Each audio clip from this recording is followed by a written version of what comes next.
She's at 7 o'clock. She's going to speak at 7 on the tax rate.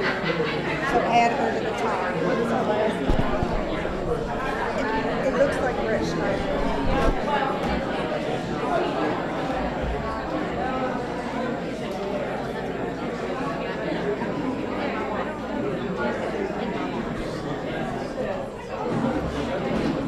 Oh, no, I'm sorry. Yeah, N and Q.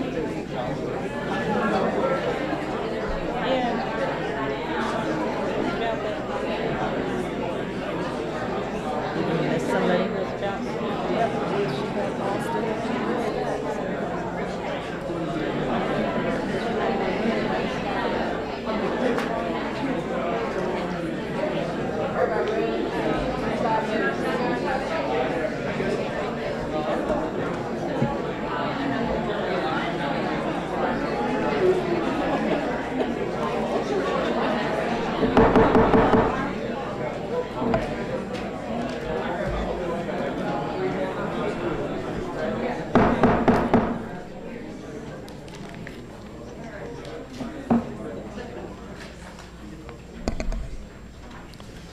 I'd like to welcome you to the August 25th meeting of the Jefferson County Board of Education. Prior to this meeting, the board conducted a work session at 5 p.m. where we received an update on the working budget for fiscal year 2014-15. The board also conducted a hearing at 6:45 to hear public comments concerning a proposed general fund tax levy on real and personal property. Please join us first of all for our moment of silence, then we will stand for the pledge, and then Vice Chair Jones will read our vision statement. So at this time, please join us in our traditional moment of silence.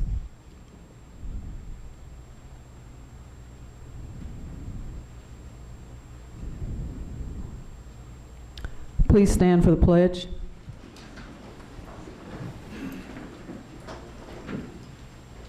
I pledge allegiance to the flag of the United States of America and to the republic for which it stands, one nation, under God, indivisible, with liberty and justice for all.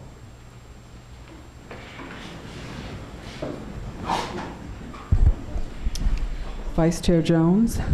All JCPS students graduate prepared to reach their full potential and to contribute to our society throughout life. That is our mission. Thank you very much. At this time, I will entertain a motion for the approval of the minutes of the August 11th meeting. Is there a motion to approve the minutes? Ms. Westland, second. Mr. Hadaway. All those in favor? Motion passes unanimously. Thank you very much. Moving on to recognitions and resolutions. Thank you very much, Ms. Robinson. Dr. Hargan's Board Chair Diane Porter and members of the Jefferson County Board of Education, tonight we have the privilege of recognizing two distinguished JCPS educators for exemplifying excellence in their profession. We began with the recognition of Kristen Wright, a teacher at Seneca High School, for receiving the Kentucky Association for Career and Technical Education Outstanding New Career and Technical Teacher Award. The award was presented to her at the 2014 KACTE Summer Conference, and it recognizes exceptional individuals who have made an extraordinary contribution to the profession. KACTE is the only professional organization in Kentucky for all career and technical educators. Its mission is to develop, lead, advocate, and enhance career and technical education. Board Vice Chairman David Jones Jr., please come forward to extend congratulations to Kristen. She is joined by her principal, Kimberly Harbolt.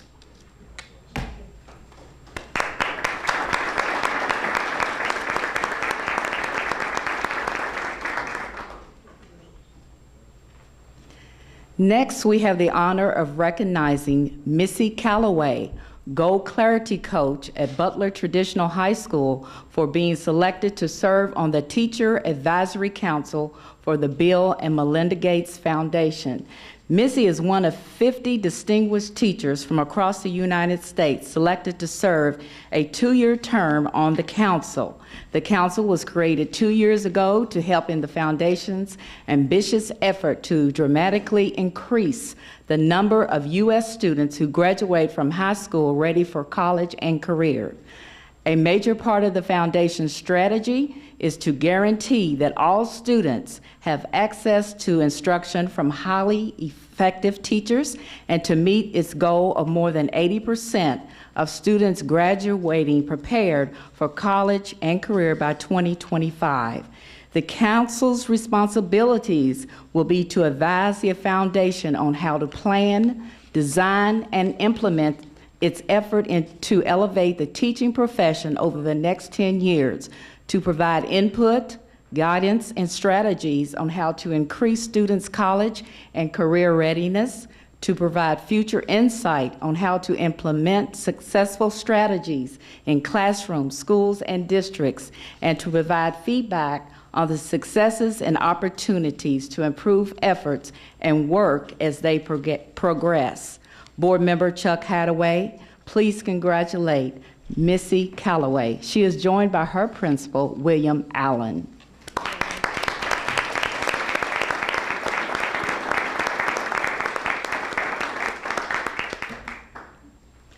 Dr. Hargens and members of the Jefferson County Board of Education, this concludes our recognitions for tonight. Thank you.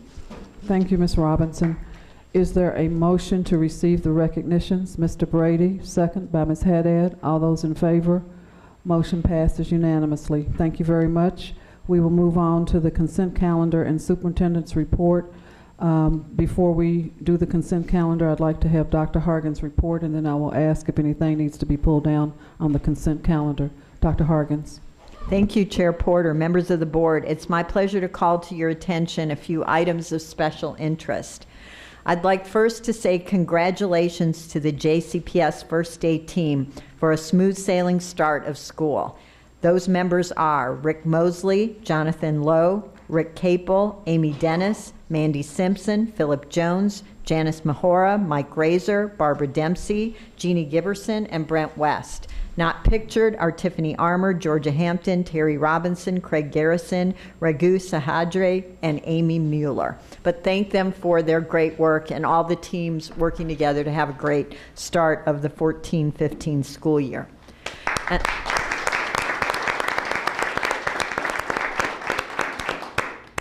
And I'd also like to say happy 100th birthday to Mr. Garland Cochran. Cochran Elementary School honored Mr. Cochran with a birthday celebration on Thursday, August 14th, 2014. Mr. Cochran is a 1932 graduate of Fern Creek High School, former teacher at Camp Taylor Elementary School and Okolona High School, now Southern High School, and served 12 years as a Jefferson County Board of Education member. In 1969, Cochran Elementary School was named in his honor. Mr. Cochran now lives with his 94-year-old wife, Evelyn, in Hikes Point. His wife, Evelyn, was quoted in the Courier Journal. "We've been married 74 and a half years. I told him he's not going anyplace until 75 because then I get my diamonds." Chairwoman Porter, at this time, I recommend the consent calendar for your consideration. Thank you, Dr. Hargens. Are there any items on the consent calendar that need to be pulled down? Ms. Haddad? S and D, D and S.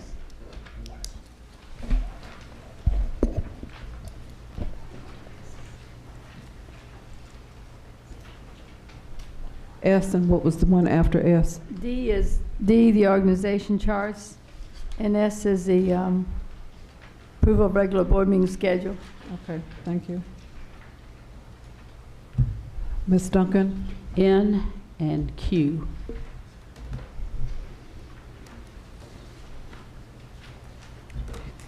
N and Q. Q is the approval of agreements? Right, but it's Q3, the third. Okay. Ms. Westland? And I just would like to comment briefly on Q4.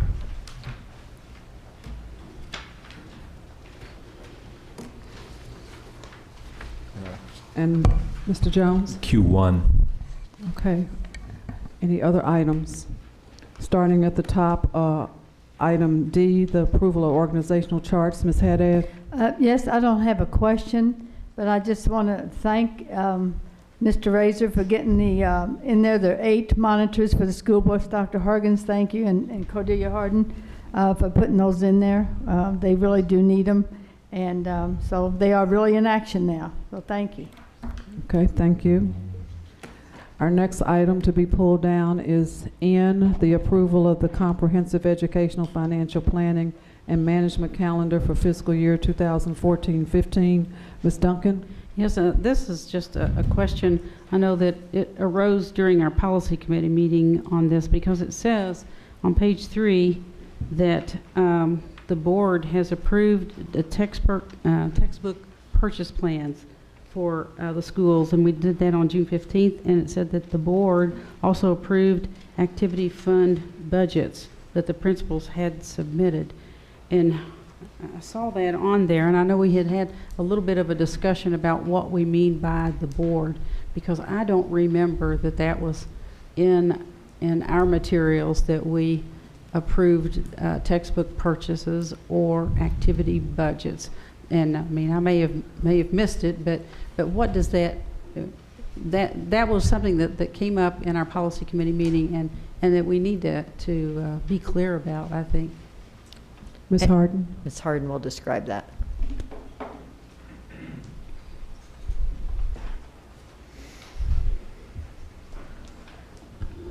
The textbook plans actually are sent to Academics Division, Paul Lanata in particular, because he has to ensure that it meets the guidelines of the state as far as the plans, and then the recommendations if they're going off of the actual textbook list. So through that process, through the purchase order system and all, that's how you actually end up approving those particular plans. If there was something unusual, then that would come forward to you, but most of the plans are purchased through the regular state list. Well, I don't know, Rosemary, did we change the wording on that in some way so that in the policy, when those things come here, we mean, we don't mean that the board does that, but the Designee? Yeah, I need to look at that, Ms. Duncan. I don't recall if we changed that language or not. All right, because that struck me. I remember when we discussed it, and then it came out here, and I just wanted to be clear about who actually approved those things, because we did not get to see them. So, all righty. Well, thank you very much. Okay. Our next item is Q1, the approval of the agreement with 55,000 Degrees for AmeriCorps Vista members. Mr. Jones? I need to recuse myself from this, so if you could vote separately on it. Okay. Thank you.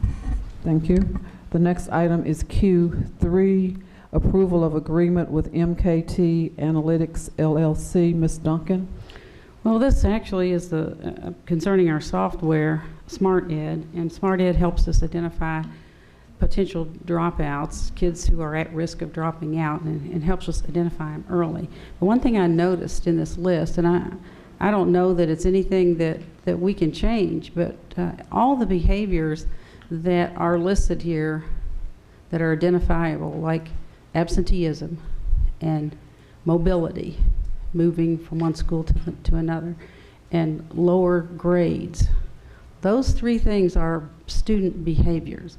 And then we say suspension numbers, but suspension is not a student behavior. Suspension is our administrative response to misbehavior. So my question is, why isn't that listed as something that the student does, a misbehavior that's tracked? Because we can, I mean, I think it's led us to this thinking of, well, we'll just reduce suspensions, and therefore that will help contribute toward lowering dropout rates. And that's not the real problem. The real problem is the misbehavior. So I'm wondering, in this software that we use, is there any designation of the fact that behavior has something to do with the student and the students. It's something that's within the student's control, just like absenteeism is, and moving. Of course, the family moves, but the student moves, and lower grades. Those are all within the student's control, but the suspension is our response. I mean, that's an administrator's response to misbehavior. So why is that not in there? Why is it not in there, or why is it in there? Well, why is it we skip that part? We don't have misbehavior. We go right to what our response is. Okay. And We've actually, over the last couple years, have taken this software, and it's really a series of business intelligence decisions where people are putting in data about kids each day into our system. And then we are taking the variables that help us predict what might cause a potential dropout. And then we're trying to get help to those students in some kind of like intervention. So like Ms. Duncan, I'm not clear about whether you're asking me if it's in or not. If it's not in, then we don't think that it's not as important as maybe people thought, okay? But I know that the other things about absentees and grades and some of those have really helped us predict, possible future dropouts. and possibly help. Yes. Possibly help. Yes. Support kids on absenteeism. Those are student behaviors. And then why isn't that we don't designate misbehavior as an area that's what earns suspension? But the misbehavior is the thing that has to be addressed, or we will continue to have a response. Well, I'll be happy to talk to them, and I'll be happy to try to build that into the system. If I need to talk to you sort of outside this meeting to make sure that I understand exactly what you're asking. Okay, I do know that we have tracked quote like misbehavior in the form of suspensions in the past, but do you see how Right. it has led us to thinking that, well, like, okay, we can reduce absenteeism. We Yes. can do things to reduce it. We can Right. and if we reduce suspensions, we won't have the problems, which is kind of an oversimplification. We can just say, okay, we won't suspend. Well, I think that we're saying that, and I might be simplifying this way too much, that if we have kids that are engaged and are, learning and learning at high levels, then their behavior, the engagement, will help correct their behavior so that there won't be this need for suspensions. Okay, and if we can do that prior to the actual suspension, then I think like everybody benefits. The student benefits, the family benefits, and the classroom benefits. And what we're tracking is the correlation between the behavior and the suspension and the consequence. So those things should match, but we will look at this tool with that in mind, that in fact, if that doesn't happen, then the numbers wouldn't be the same. So we understand your point, Ms. Duncan, and Dr. Radowski will look at that. So and I just want to say the software makers, they really have worked with us closely on basically trying to define these variables so that we can get the best quote intelligence out of our data systems so that we can help kids. So if I can have a conversation with you after this meeting and to make sure that I have it right, then I'll be happy to communicate that to them, and they'll be happy to work on it. All right, very good. Thank you. Thank you, Bob. Thank you, Dr. Radowski. The next item on the consent calendar is Q4, the letter of agreement with Solution Tree to host the National Professional Learning Communities Institute. Ms. Westland? Thank you very much. Dr. Hargens, I just wanted to bring this up because this effort to expand and improve our professional learning communities, and Mr. Marshall, I know you've been working on that all last year, seems like such a great opportunity and a very innovative way to bring more information to our district at a very cost-effective way, because, and we're talking a lot about costs tonight, aren't we? And this is something that our financial department identified as an opportunity to bring information here. So Dr. Hargens, would you just summarize what this is about so people and the whole board understands what we're doing and what a great idea I think it is? Absolutely. What CFO Harden and her team noticed were expenditures for individuals to go to conferences to learn about professional learning communities. What she suggested and what Academic Services followed up on was bringing Rick and Becky DeFore here to Louisville. So 800 teachers will benefit from Rick and Becky DeFore being here in July for the PLC Institute. And the cost for registration per teacher is $569. The cost per person to send people out is more like $1,789. So very cost effective. Not only is it less per person, but more people benefit, and we will have the opportunity for 800 of our teachers to benefit from it. So I appreciate CFO Harden as one of the suggestions to a way to save costs, and that's going to benefit us in the future. Thank you, Dr. Hargens, and thank you, CFO Harden, for your work on that. We know, and I think we're learning that teachers working together, targeting kids, is a great way to see achievement increase, and that's something we're very focused on here. And this is a great way to get better, and we appreciate all of that. Thank you. Okay, the next item is item S, the approval of the regular board meeting schedule for January through June 2015. Ms. Haddad. Yeah, I have a concern about this. First, I don't know why we would do it for just 6 months, because number one, I think that board members, and especially those who are working, have plans. I mean, with their work, they have to schedule what they're doing. And secondly, I know we have Insight that works with us for a year. I don't understand why it's for 6 months instead of a whole year, because we do a calendar for a whole year. We don't do a calendar for a half a year.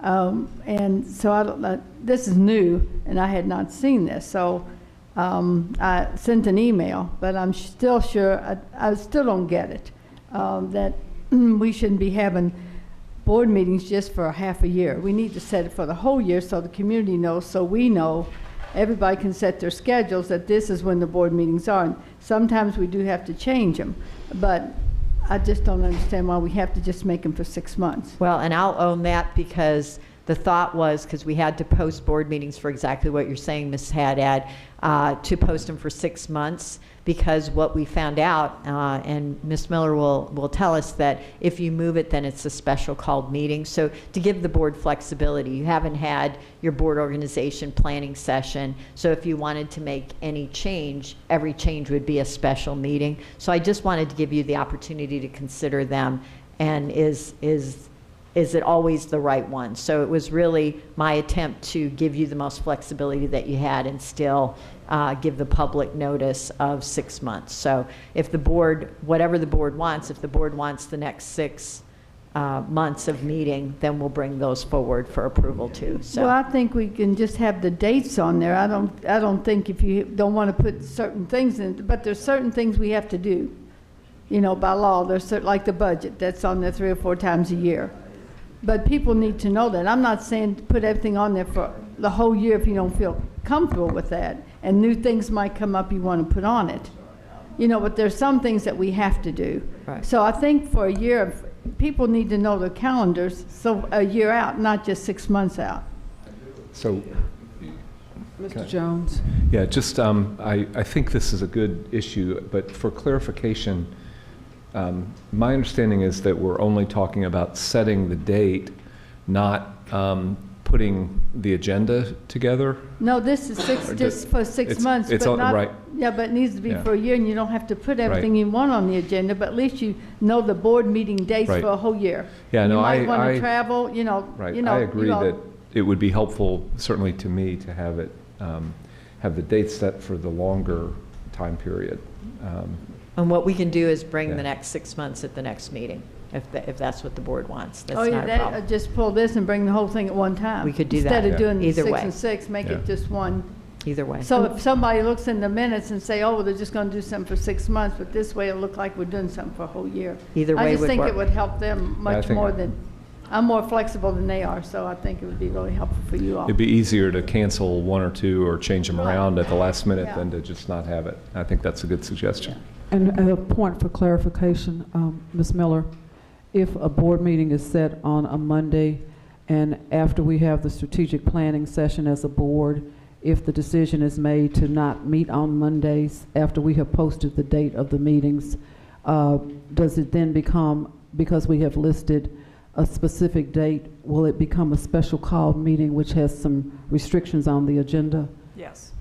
Okay, so we are happy to, what I think you're saying is we're going to pull this item and we'll come back with the item, because there was some conversation about the board coming to consensus as to whether Monday was the date that the board wants to meet, because we have always met on Monday, but we wanted to have a conversation in a strategic planning session on board organization as to whether Monday was the date that the board still wanted to meet. And it was my understanding, the conversation was that once we posted the dates, if we had our strategic planning session, which has not been scheduled at this time, if we change the dates, then it becomes a special called meeting, which limits the agenda in that you cannot change anything on the agenda at a special called meeting. So what we'll do, we'll just pull the whole item tonight and come back at a later time, if that's okay with the board. And I think it's in the board policy, so we would have to change the board policy if we change it from Monday, the first, the second and fourth Monday. So policy would have to be changed if we decide not to do Mondays. That's the first I've heard that people didn't want on the Monday, but then I think it was not a question as to whether what people wanted. It was a question of a discussion about, for the board to talk about it. Okay. There was no specific, but an opportunity for the board to come to consensus as to what was the best meeting date. So we're going to pull item S from the consent calendar. That completes all the questions on the consent calendar. So at this time, I will entertain a motion to vote on all items of the consent calendar, except we have pulled item S, and a motion to not vote on Q1, which is the approval of the agreement with 55,000 degrees. At this time, we'll vote that separately. Motion by Mr. Brady, second by Ms. Haddad. All those in favor? Motion passes unanimously. Now I need a motion for the approval of the agreement with 55,000 degrees for AmeriCorps Vista. Mr. Brady, second Ms. Westland. All those in favor? Everyone in favor except Mr. Jones. Anyone opposed? Any abstentions? Mr. Jones abstains from the vote. Thank you very much. Moving on to the action items. There are 3 speakers on this agenda item this evening. 3 speakers, and we will start with James Holland. Mr. Holland, thank you for being here tonight. You will have 3 minutes to address the board. At the end of 2.5 minutes, a bell will sound once. You will then have 30 seconds to finish your statement. At the end of 3 minutes, the bell will sound twice, indicating that your time is up. Thank you for being here this evening. Yes, ma'am. I think I'll stand this time. Maybe my legs feel a little better than usual. Okay. My name is James F. Howland. I'm a candidate for the 42nd Legislative District State Representative. Ms. Harkins, I want to thank you very much for when it comes to this budget situation and the tax increase. I appreciate your recommendation. I did not go through. As I expressed a few minutes ago, and I was surprised that there were going to be 2 meetings, because I called to sign up for just one. I didn't know which one I'd be able to speak at, so I hit the jackpot. But $1.3 billion is a lot of money. And I know that you ladies and gentlemen, if you look at that budget, there's somewhere you can find the amount of money that would be gleaned from a 1 to a 3% tax increase in that budget. We know from the audit that there are positions that customarily in other school systems and school districts of similar size, that we have positions that other places don't seem to find necessary. I'm not a kind of individual that is jealous of another man's benefit. I'm not a class envy kind of guy. I'm not angry at the rich for being rich or the poor for being poor. But I do know that one of the problems our children have always had is that the money that comes into the system, very little of it trickles into the classroom. My mother was a teacher. I remember going shopping with her, buying stuff for her classroom. She was a teacher at Central High School, and she would have to buy stuff for her classroom. I remember her friends, several of whom I was also their student, Elizabeth Scherer. I remember they would meet at Woolworths, and they were buying stuff for their students. This is a practice that's been going on many years. It should be unnecessary. With a $1.3 billion budget. The state of Kentucky's budget, I don't know what it is, but there are some states in the union, I think probably $1 billion is probably pretty close to what they have. We need to find some place to find this money other than oppressively taxing the property owners of Jefferson County. And I know the legislation is written, I know it's part of the Constitution, but something needs to be done. And hopefully you guys, if you exercise self-control, won't be necessary for anything to be done at a higher level. Please remember the people. They're not a cash machine, they're not Wall Street, and it's not a profit-taking opportunity for the teachers union. So God bless you. Thank you, Mr. Holland. Our next speaker is Brent McKim. Mr. Brent McKim. Okay, he's going to pass. Our next speaker is Carol Breschneider. Thank you, Ms. Breschneider, for being here this evening.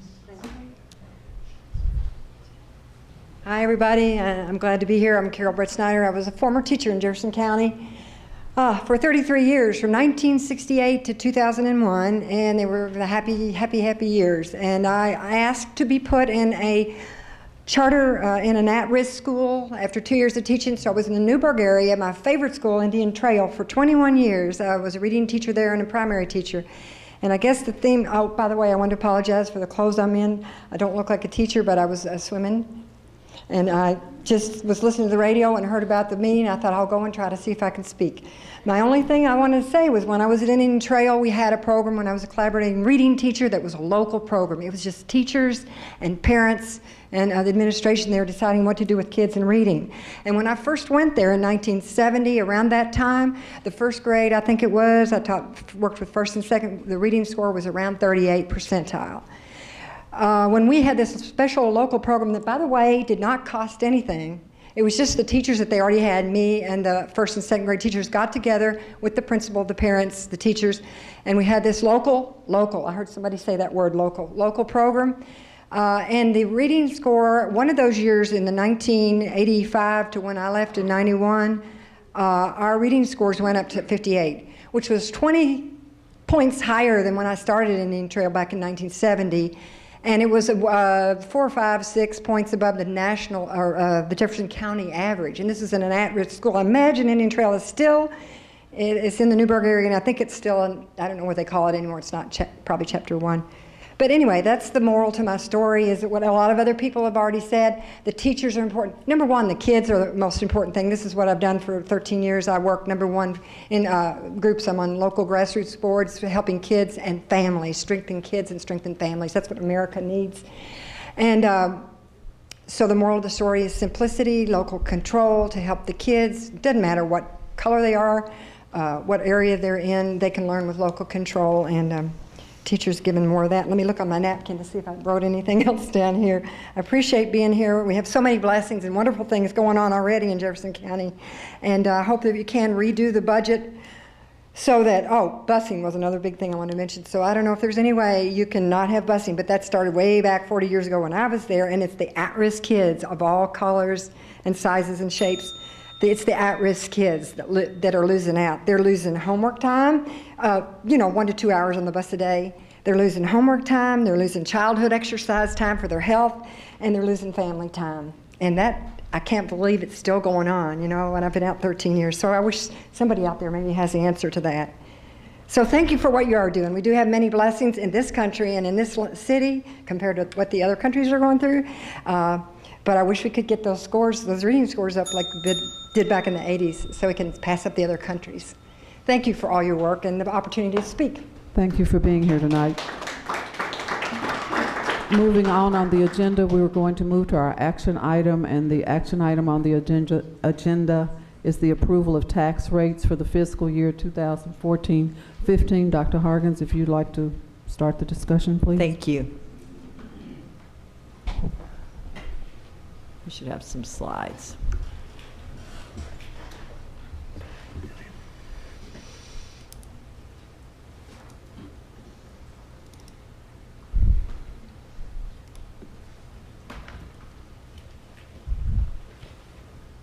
Actually, thank you, and I'd like to thank the board for their questions and thoughtful consideration of this recommendation. I'd like to remind everybody that this decision is really part of a 9-month budget process. This decision always comes up in August. And so what Ms. Harden and I have done in the work session, and we'll do it very briefly right now, is present a budget picture of revenues and expenses to give the board a context for the recommendation of a no tax rate increase. I'd like to remind everybody that the 14-15 budget is all about providing supports to schools. So we know that learning is the constant, time and support are the variables. But this budget involves and includes supports for schools that include mental health counselors, transition centers so students can continue learning seamlessly, and content area goal clarity coaches to help support teachers. It's all about creating the support to create the conditions where the focus can be on student achievement. The 14-15 budget does include also an investment in our employees. At the tentative budget approval, expenditures exceeded revenues by approximately $7.2 million. With adjusted revenue projections and expenditures, the picture, the difference now, the picture is a gap of $14 million. To put that in context, that's 1% of a $1.4 billion budget. In this budget, we have $14 million of one-time costs. Our fund balance that is illustrated here can cover this one-time cost, creating no recurring obligation for the 15-16 school year. So this creates no need to request additional revenue through a tax rate increase. I applaud CFO Harden for the fiscal management that allows us to be in a position to be able to do this, and I applaud the cabinet members who have worked with their teams to decrease spending. So what does success look like? Ultimately, success looks like when every JCPS student graduates prepared. That's our vision. Every JCPS student graduating prepared. What does success look like from a budgetary perspective? I think this slide demonstrates it. This slide shows increasing dollars that directly impact students and that are aligned to our strategic priorities. So when we reduce spending in other places, we can increase spending that impacts students.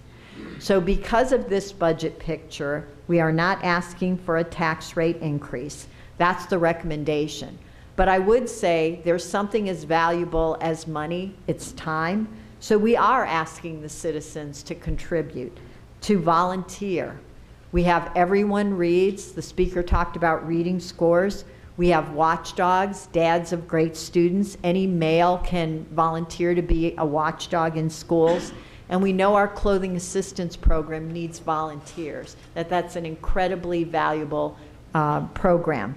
So even though we are not asking for the citizens of Jefferson County for a tax rate increase, we are asking you to support us and to volunteer. That's the brief synopsis of the recommendation, Chair Porter. Questions? Mr. Brady. I'm going to hold off on my comments at this time, but there are some things I'd like the CFO to kind of go over if she could. During the budget work session that we had earlier today, we had a lot of insightful information that was presented, and a lot of information I think that the community as a whole really needs to hear, not just that was presented within the work session. And it's not, I know that all of us have heard this before, but I think it bears repeating, and especially those that might be looking at this or watching this at home or online. If you would kind of go over a few of the slides, and I'm not sure if you have the slide deck that you had earlier loaded onto this computer, or if you've just been kind of going between different slides that are there, and I don't mean to put you on the spot. Andy but tells me I do. Yeah, okay. Yeah, exactly. But this is some of the information that I think, as I said, the community should hear firsthand from their CFO. And some of that information would be, if you can go to the slide regarding JCPS property tax rates compared to surrounding counties, this should hopefully provide some context. I think we're having technical difficulties. I might have my notes. We're going to get that PowerPoint. Thank you for asking the question.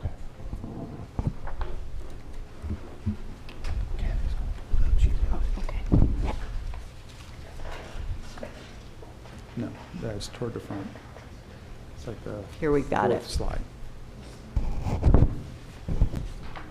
So Mr. Brady wants the slide about the I think how it's tax slide number 5. rates compare. I'm guessing.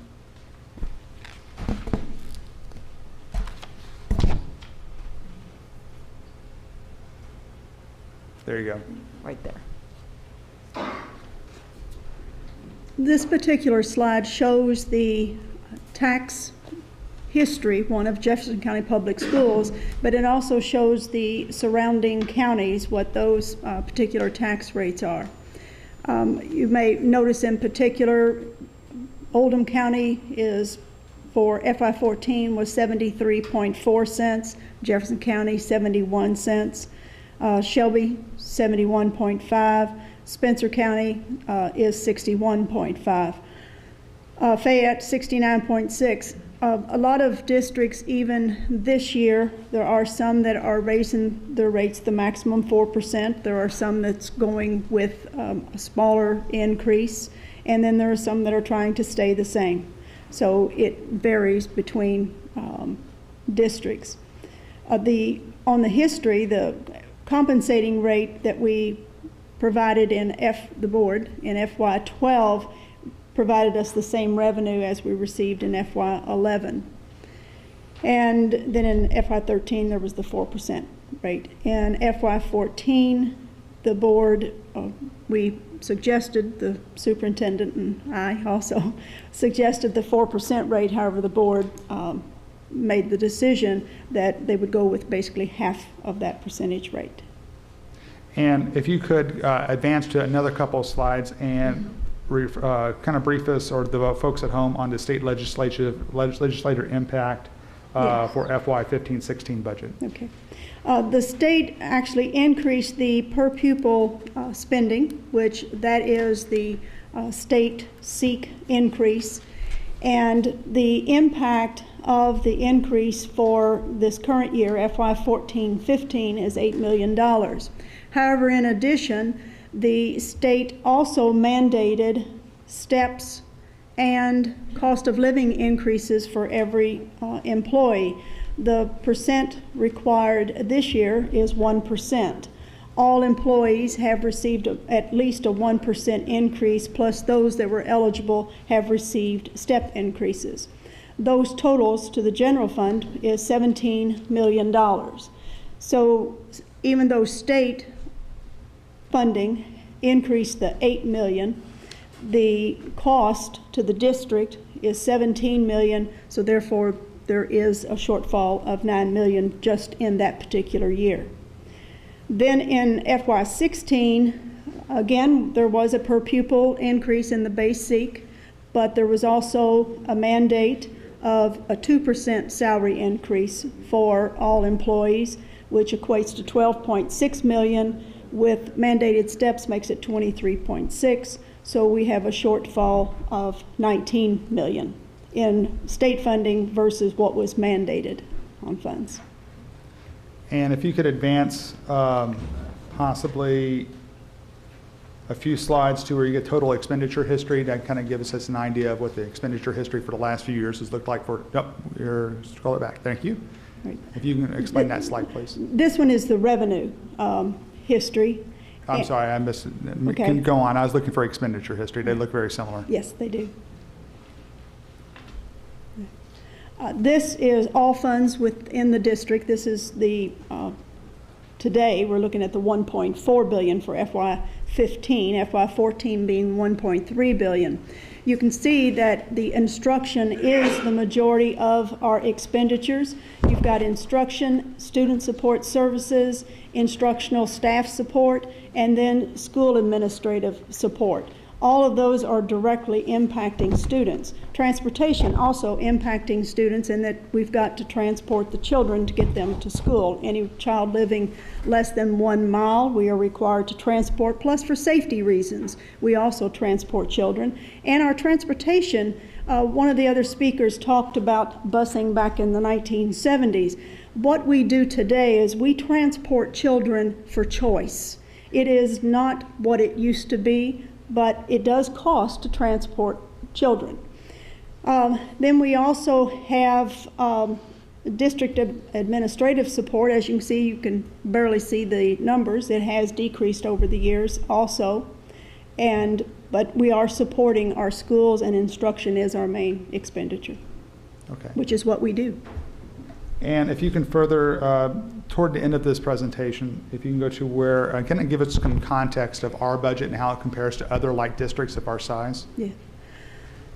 We are often compared to Louisville Metro as far as their size of their budget versus our budget. You cannot compare a school district with a governmental metro budget. This listing here is a list of all the large school districts that are relatively the same as us. As a matter of fact, the school districts that are highlighted in green is what the state auditor said should be our peer districts. We've also have other districts that we wanted to reference, and we have pulled these based on the student enrollment. And as you can see here, large school districts, it does take large budgets in order to operate and educate children. Our budget is not out of line at all with the numbers. You can see there are many districts that are more of a budget than what we have. Some are less than us. But you also cannot just compare those numbers because the funding sources, the particular programs that you provide children, all of that make a difference. But a $1.3 billion budget for a large school district educating over 100,000 students is not out of line at all. And can you take us through projections for next year as far as what you see as challenges or what you have accounted for, or what possibly might be done to offset negative deficit spending? As you'll see in the FY15 budget is the $14 million that Dr. Hargens had mentioned earlier in her presentation on the tax agenda item. But if you're looking at FY16 and beyond, we have made the assumption of no property tax increase. However, that means if we do not do that, this also, in the expenditure side, it includes no increases for employees, teachers, clerical staff, support staff, office, no increases, no step increases for staff. It also includes no new programs. This is assuming that everything stays the same. There are no new programs coming in, and we know things do change. We've got to be able to make sure we're providing the best for the students. In the year of FY16, even though it's only showing a $9.8 million deficit, we've assumed in our net expenses that we are going to be able to make some cuts that would equate to about $7 million. So that deficit actually is around 16 to 17 million. Our fund balance will not at this point sustain that. We have to look at possibly, in my opinion, a tax rate increase in FY16 in order to maintain and provide the services that we need to provide for our students. Well, and that's an important consideration here, to look forward and to look what the variable of the the steps rather, and 2% increase is going to put on the district. So a year from now, we may be making, and certainly build into the budget, a very different assumption that there might need to be a revenue increase to actually for 15-16. So the recommendation for 14-15 is no tax rate increase. But as we saw from the history, every year you have to consider it, and the variables are different. But we do have that variable of that big mandated wage increase that will cause us to have to look at that, as Ms. Harden is saying. Madam Chair, I don't have any questions or anything. I just wanted to get more clarification for those at home. But I do want to give my colleagues, I do want to explain my vote, but I want to give my colleagues a chance to be able to point out anything that they feel that the people at home might also need further explanation on. Ms. Duncan? I had one thing. You know, our rising contribution toward retired teacher health insurance. You have kind of given us the picture for next year without that figure included. What does that figure look like added to what you just presented, the 19 million, which was the salary and steps, and then add the Yes. retired teacher health insurance on? What does that look like? Just as the teachers, for their contribution, must pay an additional 0.75%, the district must also pay an additional 0.75% of all wages for anyone that is a participant in the teacher's retirement system. That number equates to $3.9 million, an additional expense in FY16. Okay, thank you. Ms. Westland? I just have a couple of comments. And Ms. Harden, over the almost 8 years I've been on the board, you have been wonderful at supporting us with information, answering questions. This board has been very well informed on the budget and understands the budget. We get, don't know if the public realizes the detailed calendar we keep overseeing the budget, but part of our responsibility is to have a superintendent in place and a financial staff in place that does that day to day. And the members I have worked with have trusted you completely, and you have performed so well. We have generally not had deficits, and you tell us honestly, and I know you to be pretty conservative. You've told us honestly what we need to do and what we can do. And I know this is a little bit of a stretch not to have extra revenue to cover everything, but I trust that with Dr. Hargan's leadership and your wonderful team, you can pull this off. And I just wanted to say publicly thank you, because I won't be here to do it again next time.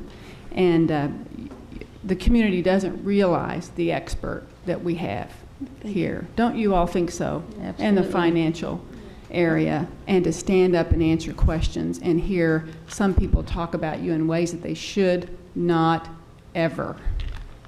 So I appreciate you, and I appreciate what you do for us. And Dr. Hargans, I just think going forward, as you go from this day to this day next year, it's great that we have this transparency website. I think that's going to be helpful. But I think that won't take the place of strong messages from here, clear messages about what the budget, all the different kinds of revenue we get, how we are different, you know, how we're unique, you know, from every government entity's unique. Absolutely. And you can't just say something about this other entity or metro government, why are you so big? Metro government's not as big. You just got to look at what we need to educate kids. What does it take? And you come to the board and you say, here's what we need. And it's our job to supply it if we can, and to explain to the community why we need that. That's our job, is to represent the community, but also come back and tell the community, yeah, you may not want to hear this, but here is what we need to do. So I think that the communication needs to be clear, strong, not just something that people can go in and look at everybody's salary. That really doesn't tell you a whole lot. So I think going forward you need to do this. I respect your recommendation, Dr. Hargens, this year, and I just wanted to say to the community what a wonderful staff we have had. Oh, the other thing I wanted to say is schools appreciate that they can call you and John Colopy and get their questions answered. We have 150 plus schools, and they can call you on the phone and you talk to them. Yes. That's amazing. So thank you for all of that, and you can take tomorrow off, I said. Did you hear that, Dr. Hargens? Mr. Jones. Yeah, I just want to make sure I understand one thing right, because I think, this is all very complicated and everything, but this is the right slide. If we look at total revenue for last year, the 13-14 line of $976 million, and your budget for the coming year, for the current year, the 15 budget year, is $1.011 billion. That's an increase of $35 million, or 3.5%. And I think, when I thought about the budget and the proposal to hold the tax rate flat, one of the things that really strikes me is how far off the mark the community's conversation about this issue often is. We get so focused on what is the rate at which we're taxing local property, and we don't have to go through it, but the revenue of the district is made up of so many different pieces. An important piece of which is the rate at which we tax our local property, but a much larger portion is the health of our local economy, and are we building houses again and building new industrial sites and all that stuff. And so the really good news in this proposal is we don't need to change the rate at which we tax ourselves in order to get a 3.5% revenue increase with which to run the district. Now, Frankfurt has already spent some of that money, and we have other big challenges, and next year is going to be a different year. But the headline here is 3.5% increase in revenue on the same burden to the local taxpayers. So we should all feel good about that. And Dr. Hargens, I'll ask you the same questions in the work session. Is this enough to achieve the goals? We have lots in this budget to support schools. Absolutely, we're confident that we have what we need to achieve our goals. Thanks. Mr. Brady, did you have another comment? You said you wanted an opportunity to explain your vote. Yeah, I just wanted to take a moment and just also explain, my vote is to vote in favor of the superintendent's recommendation this evening. But I think that, we need to bear in mind that we've been doing more with less for quite a while here at the district. We've had a number of education cuts that have come down both on the federal and state level over a number of years. And even though we did get some increase in funding this year, it was more than taken away by the mandated raises. Now, I think that we should, give our teachers a raise, and I think I would love to give them more of a raise. Unfortunately, the thing that I have an issue with is that it's an unfunded mandate, and that takes the power away from this board to be able to manage its own budget. And it's something that, we're in the process of doing that right now. You're seeing that now. We're dipping into our reserves to be able to balance this budget. But I think that folks at home really need to understand that we're looking at the possibility of almost twice what we're looking at now as far as unfunded mandates for next year. And it's something that without a significant change, without a significant increase in state funding, that this is not something that we can continue to absorb within our rainy day fund or our savings. No household can. I know mine couldn't do that, and I look at this budget, contrary to what some might think in the public, as almost my own budget at home. So it's something that I do want to talk about as well. And the subject of the audit has come up quite a bit in some of the comments regarding our budget, and some of those comments are warranted. The district had responded to the auditor's budget within 30 days, and that was a very fast turnaround time. I think we had 90 days to respond to it. We did so in 30. And the report contained a number of findings and recommendations, and we've already completed over 50 of those recommendations so far. And within the next couple of weeks, or months rather, we should complete far more, many more of those recommendations. But I think it's something to understand that, that the audit did not find any evidence of wrongdoing or waste or fraud, by the central office administration. I think it's something that also to understand that regarding administration, that the auditor's report looked at data from the fiscal year of 2010, 2011, to compare our district to other like districts regarding salaries, classroom funding, and a number of administrative staff. I think it's noteworthy to mention that Dr. Hargens didn't actually start at JCPS until after that time, or after that date is listed within the report. And she has instituted a number of reorganizational changes and position freezes that have reduced our administrative costs by $30 million so far from, I believe, the time frame that the auditor's report was initially stated. And during that time, school allocations have increased by about $100 million. Next year, it could be very much a different story. Again, if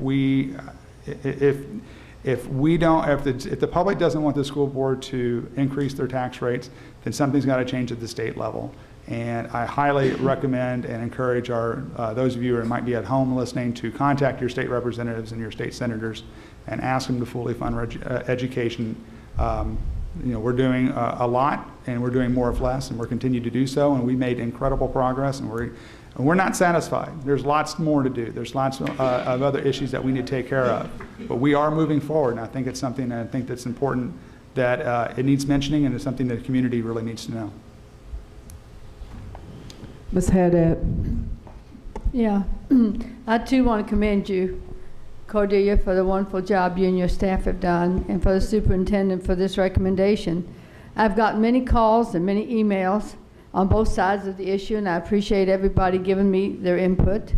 I don't know if you're aware, but some of our school districts, especially District 6, has all Title I schools except Audubon and Mayo because they're magnets. And people are calling me from my district saying, we really can't afford to do this. We have more today grandparents raising grandchildren on retirement, and they can't make it. We want our kids to graduate ready for college, but they can't afford the tuition because the tuition's going up. So there are a lot of things that are playing into this. It isn't just the school board, it's the community. There are a lot of issues outside that come into us that we'd have to deal with on a daily basis. So I think that Chris already talked about a lot of the things I was going to talk about, the auditor's report, how we're taking it on and we're making changes, because that's what we wanted to do. We were making some anyway, but we're looking forward to having even more transparency. Not everybody will be able to get that, so I agree we need to communicate more about what we are doing and what we do have to deal with on a daily basis. And you talk about the busing. That's a different story that takes a lot of time that people don't want to understand. It's just a war word. You can get people very angry when you speak about that, but they don't have a clue how different it is from 75, because I was here then, and I know the differences we've made and how we've changed the clusters and how kids are going closer to home, and people love choice. And I'll tell you, if we took choice away, we better close down, because there would be an army outside waiting for us. People love what we're doing, and we are working hard every day, and teachers work hard every day, and so do the classified people. Everybody does. I mean, it's a team effort. It's not one or the other. It's all of us working together. And this budget does have in there the 2% raise and steps for next year for all employees, which they deserve. So I feel comfortable at this time to support the superintendent's recommendation.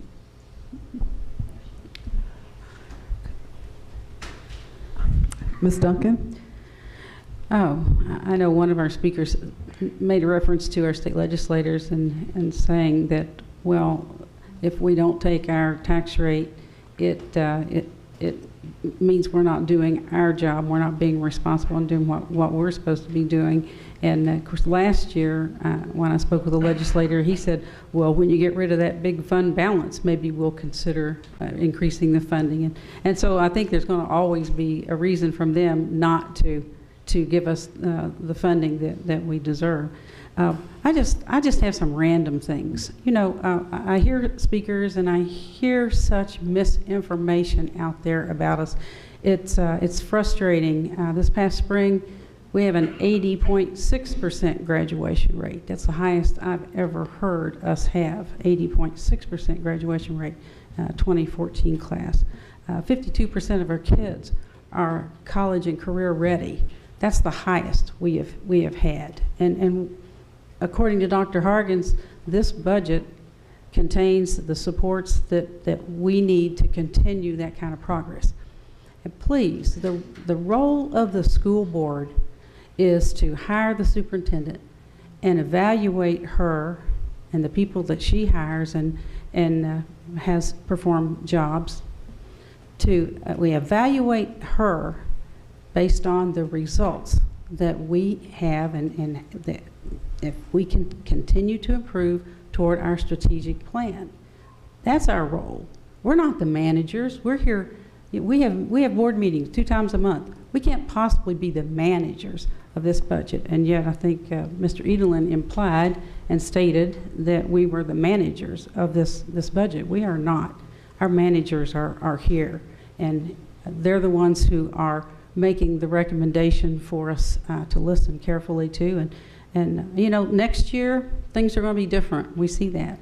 But for this year, for right now, I see all the things in place that we need to continue the kind of progress that we're making to be able to push that graduation rate even higher and college and career ready rate even higher. So I'm very proud of the work that's been done, the effort to go through this budget and see where we didn't spend and having money come back into the general fund and being able to use that for these things. I'm just very proud of all the work that's been done. So I very much appreciate the recommendation. And you know, if you don't follow the recommendations, it's really hard to hold people accountable if you don't listen to their best judgments and their best recommendations. So thank you, Dr. Hargens. I do support this recommendation. I just quickly want to put the attention back on students, because that's why we show up every day. We've all gotten emails from the community about yes or no, what we should do. And I think it's important for me to point out that I came to the school board to speak on behalf of students and the community that I serve. And some of the emails talked about expanded learning opportunities for all students. And what I've heard is that's not going away. We are still going to do that. Emails talked about access to technology. What I've heard from everyone is that that is not going away, and hopefully we will be enhancing that. And resources for schools, to teachers, and to buildings, so that everyone can be successful. That's why we purposely slim down the supply list with the commitment to make sure that materials and whatever is needed is in the schools, as well as textbooks, because there's a lot of misunderstanding about schools that need textbooks not asking for textbooks, or whatever the case may be. So in order for our students to be successful, we have to have a focused staff that care, compassionate, and care about the students and the work that they do every day. I know that we have that in the Jefferson County Public Schools. I know that your staff is a hardworking staff, but so all of the, everyone sitting up here has a staff that works very hard every day, whether it's the bus driver, whether it's the cafeteria person. So I respect the motion from the superintendent. It's not anything that we have done lately, but it's not to say that there's no reason why we cannot do it, as long as we do not lose the focus for the students, because that is why we show up every day, and we get in lots of conversations about things, about students, and we move away from the topic. And they should be the center of our universe, and it's our responsibility to step up and make sure that they have everything that they need and that the schools have everything they need. So I just wanted to point out some of the comments that I had gotten in emails. We've all gotten them, and at this time, I don't see Mr. Hadaway. No, I'm ready. Okay, I was going to read the motion and ask for what we have before us is Superintendent Donna Hargens recommends that the Board of Education approve the attached tax rates for the fiscal year 2014-15 in compliance and the regulations that we're accountable for doing this. The estimated revenue generated by the 71-cent rate, no tax rate increase from fiscal year 2013-14 is $402.4 million. Of this amount, $32.1 million will be allocated to the building fund for capital projects and debt payments on bond issues. The balance, $370.3 million, will be allocated to the general fund to pay for the educational services and operations. Approximately $25 million is expected from motor vehicle. So bottom line, no tax rate. Mr. Hathaway, you make that motion. Is there a second? Ms. Duncan, all those in favor? Motion passes unanimously. Thank you very much.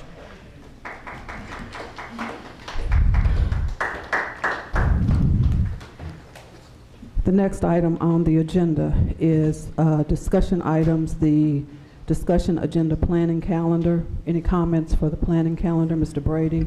Madam Chair, earlier this evening, there was talk of the board's, planning meeting at some point, or retreat, for lack of a better word, and I wasn't sure when that might be scheduled. We have not decided as a board. I will try to talk with each of you to determine.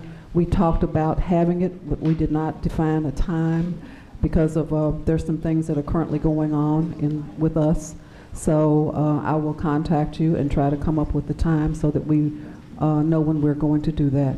All right, thanks. Okay. Other things for the agenda planning calendar? Ms. Westland? I have a few things that have been on my mind recently that I'd like to see considered for the planning calendar.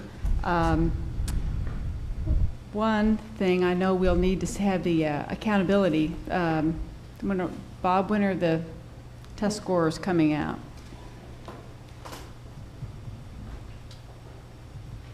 I think they're going to be coming out at the end of September. So then probably the first meeting in October or so, yeah. First, second meeting. I think we might want to consider getting a legislative session, on the calendar. I know we still need to name someone to, or internal and external to do that, and I fear we better move on that. I know there are organizations moving on their legislative agenda with reference to us. Probably we need to move on that and discuss our agenda. I had mentioned the arts presentation. I thought we were going to have something on student assignment and how it went last year and what's coming up for showcase. Whatever is appropriate for us to do in the fall with regard to, just come up with something, Bob, that we want to hear. And then one more thing that I think I've mentioned a long time ago is, and I read an article over the weekend about it, that, y'all are laughing at me, that one of the key ingredients in success is teacher preparation, university programs. I remember, my visit to Finland was that's really what they do, is they spend a lot of time on preparing teachers. They spend lots of time. It's very rigorous. And I know we have good teacher prep programs, and it'd be really cool. I know we're the biggest employer in the region for teachers, to have U of L, Bellarmine, Spalding, and whoever else we hire from to come and just talk to us a little bit about what they're doing in teacher preparation that is innovative and progressive and really raising the bar on teachers. So I think that would be a nice session. It'd be great for the community where this board could understand what's going on as far as preparing people JCPS is going to hire to teach. So those are the things I had in mind for the planning calendar. Any, Ms. Duncan? Well, I was going to add something in there when she mentioned student assignment. I'm really interested in what what we look like right now, how we are in terms of our diversity guidelines, and who is attending our schools right now. A picture of this population that's attending, well, I think no, that's all. That's the main thing I wanted, is just kind of in relation to student assignment. I know before long the request for transfers, I'm always interested in seeing how many of those requests are made, how many are granted, and that kind of information. So we bundle all that up into a student assignment update, I guess. That'd be good. Anything else? Mr. Jones? Yeah, I think this is related to Ms. Westland's suggestion. Last year we had a really good session with Dr. Razor on what our HR data showed about where our teachers came from, what we knew about which teacher training programs provided the teachers who stayed with us longer and all that sort of thing. I think the idea of including the vendors, if you will, is a good one, but also getting our data, and I'm particularly interested in whether we've enriched our data from a pretty basic level when we got together last year on that. Anything else? Is there a motion to approve the planning calendar? Ms. Haddad, second. Mr. Brady. All those in favor? Motion passes unanimously. We're moving on to board reports and requests, and there are 2 additional speakers for this evening, so board reports and requests. Mr. Brady. I just want to commend a group of students at one of our high schools.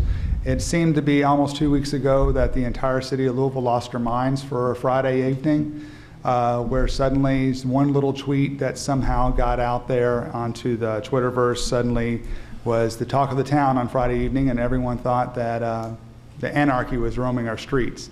Of course, I'm talking about the Louisville Purge tweet, and I want to commend that the students from this DuPont Manual Crimson Record, I just want to commend them for their choice of being able to get to the bottom of that story and not feed into the media frenzy that followed that, even though that they did break the story on Friday night. But I think it's something that it should be noted.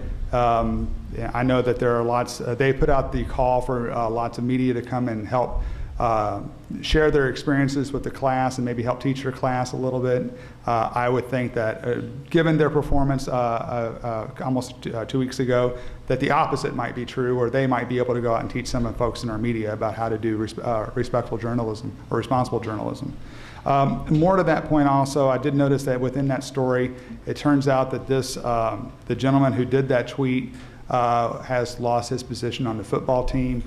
And I just want to be able to be very clear on this, that as a board member and as a parent, I do think there should be consequences to actions, and it was a dumb thing to do, and let's not mistake that. But I don't think that we should hold this kid responsible for the fact that Louisville went crazy one night. It was his one tweet, and he wasn't actively seeking.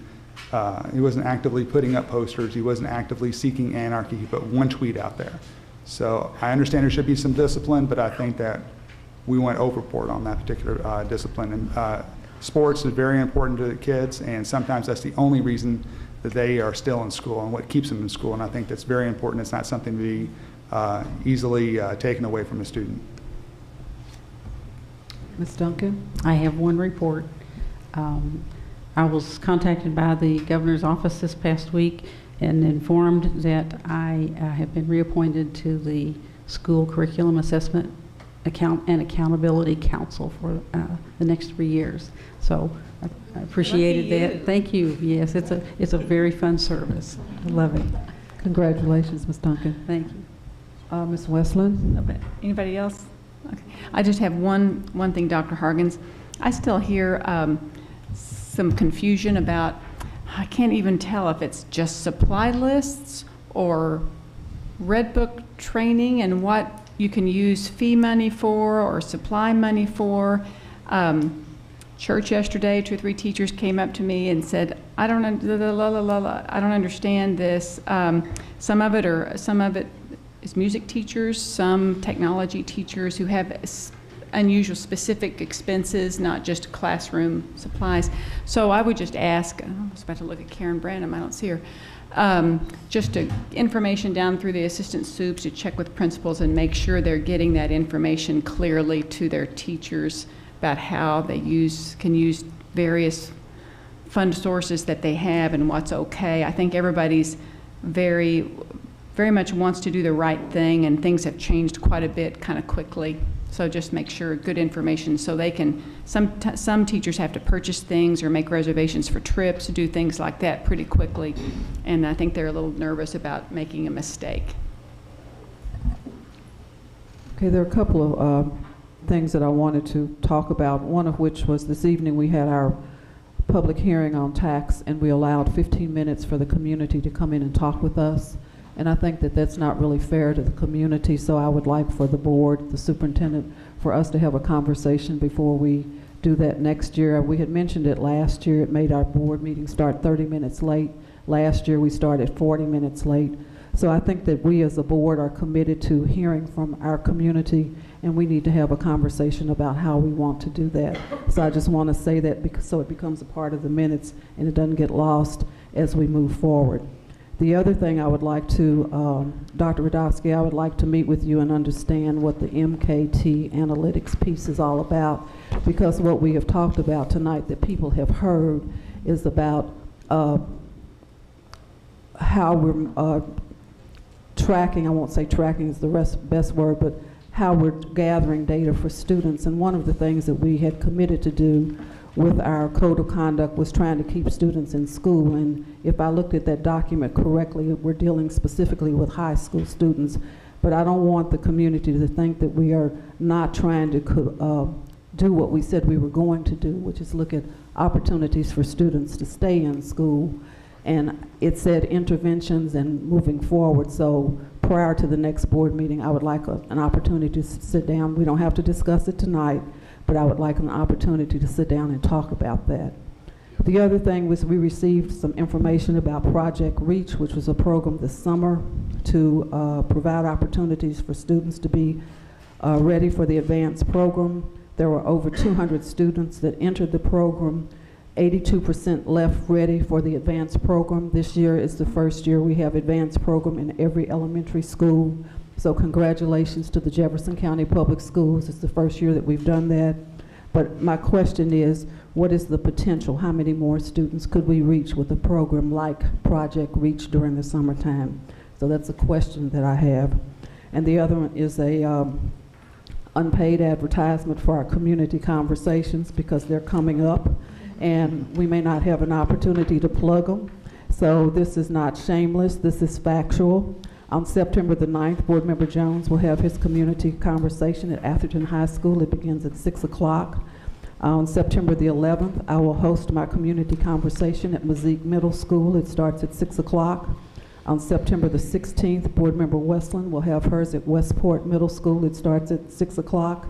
And on September the 20th, Board Member Duncan will be at the Fairdale Fair, and I think it goes forever, right? What time does it start, Ms. Duncan? Well, I'll be there from 1 to 6. 1 to 6, okay. I just wanted to put that out there so everyone hears that that's what we're getting ready to do. So if there's nothing else about that, I think that that takes care of the board reports. Mr. Jones? If I could just build on one of your items, on your first comment about the structure of the community meeting on taxes. I don't think we need to have a conversation about that. I think maybe the board could just agree, and we can either make a motion and issue it as a directive, or we could just ask that it be formally put in the minutes that Dr. Hargens and the team will structure a meeting next year with appropriate time to be allocated so that we can go through that. We ended up going through it, I think, in a thorough and effective way, but the scheduling seemed to be confusing to people, and I think we can do that a little bit better. So do we want a motion, or do we want to just put it in the minutes? Let's put it in the minutes. Put it in the minutes? Okay, all right, great. Okay, anything else about that? Okay, we still have 2 speakers on non-agenda items this evening. Dr. Randolph Wick. Dr. Wick, thank you for being here this evening. Again, there's 3 minutes to address the board. After 2.5 minutes, the bell will sound once. Then you have 30 seconds to finish your statement. At the end of 3 minutes, the bell will sound twice, indicating your time is up. Thank you for being here tonight. Thank you for having me. I am currently a teacher at DuPont Manual High School, Superintendent Hargens, members of the board, and I'm a product of Jefferson County Public Schools. I graduated from Atherton High School. and I then went on and earned a PhD in history. So my teachers were very important to me in Jefferson County. And I and a growing number of teachers are concerned that there is a dearth of information and discussion of the crisis in the Kentucky teacher retirement system. And so our request, and this is not related to the Teacher Retirement Legal Fund, our request is that with prior approval, of course, we be allowed to discuss this issue without fear of reprisal or termination. It is apolitical, and there is no fundraising involved. It concerns all of the teachers in Jefferson County, and there are 146,000 teachers around the state who are affected by this crisis. Currently, KTRS is considered perhaps the second or third most poorly funded teachers' retirement system in the nation.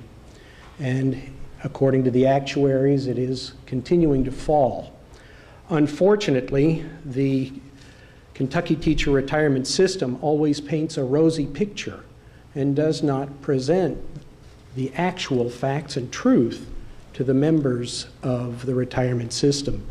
And so what I'd like to propose is that such articles as appeared in the State Journal of May 4th, or a recent one that appeared on WFPL, be allowed to circulate so that teachers have the information. That is all we are asking, is that this issue be on the table and be discussed. We have served well at modest salaries. We have some modest health care, and our other main benefit is our retirement. And that is in serious jeopardy right now. And so I beseech you to allow us some means of communication without some danger. Perhaps we could submit it for prior approval. But we are intimidated by the fact that we could be reproached under the acceptable use policy concerning the internet and the communication. But this is an issue of utmost importance. And that is why I've come to speak to you and request that we be given some guidance along the lines of the acceptable use policy under which we could communicate with each other. Thank you. Thank you for being here. The process is after you speak, we defer to Dr. Hargens and she reports back to the board, and we'll probably be in touch with you. She or her staff will be in touch with you as well. Thank you very much. Thank you for being here this evening. The other speaker is Mr. Shelby Lanier, and I think Mr. Lanier spoke at the first session. I do not see him. Mr. Shelby Lanier. That completes our speakers for the evening. There is no need for an executive session. Is there a motion to adjourn? Mr. Brady, second. Ms. Haddad, all those in favor? It's unanimous. Thank you very much. We're adjourned. I don't know, maybe. They do. Oh.